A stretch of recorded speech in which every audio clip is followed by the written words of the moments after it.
inspiration feels like a lightning bolt. They think inspiration goes Shazam! Your hair stands on end, your teeth chatter, and maybe even a little pee comes out. But the truth is, the feeling of inspiration is more like a single raindrop. It's often so subtle, you'll miss it if you're not paying careful attention.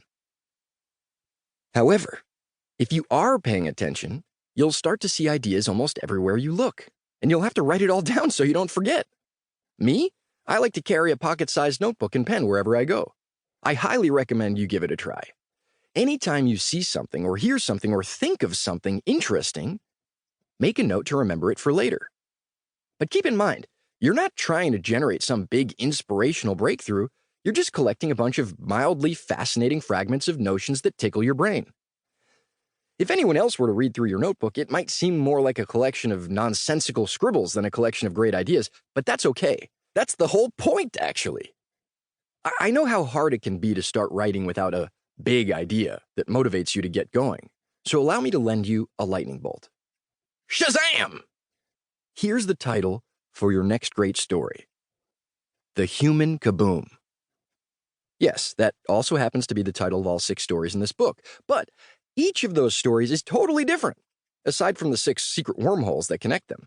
And your story, even though it begins with the same 3 words, will end up being even more different from mine because your unique imagination will take the initial inspiration in unexpected directions I never could have dreamed of.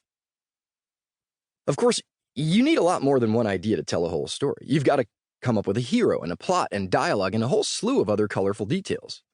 Well, anytime you need another idea to build out your story, just flip through the collection in your notebook. And here's the most astonishing part. All of those random words and phrases you wrote down will suddenly take on new meaning. They become names of characters and descriptions of settings. They give you specifics to use for priceless treasures, hilarious shenanigans, and nefarious plans that will make your story feel special. Through some mysterious subconscious alchemy, your wide-ranging idea collection becomes a powerful source of highly personal inspiration. I promise, if you spend a few weeks jotting down all your brain tickles, the next time you want to write a story, you won't feel intimidated at all. In fact, you'll be thrilled to get started. But I can't wait that long, you say as you pull at your hair. I want to start writing already. Calm down. You can't rush. Creativity is the process of taking things in, digesting them, and changing them into something new.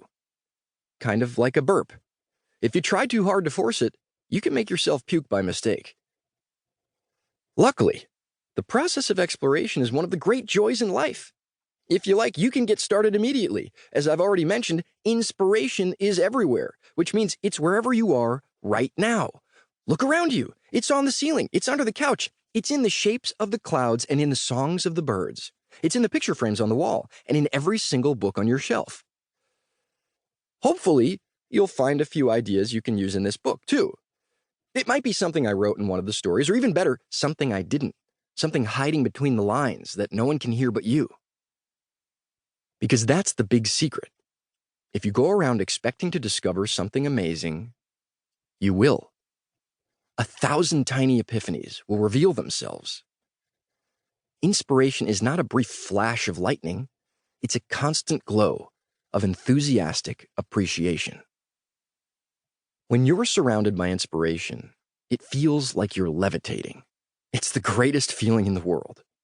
And now that you know what you're looking for, you'll start to find it everywhere. 1.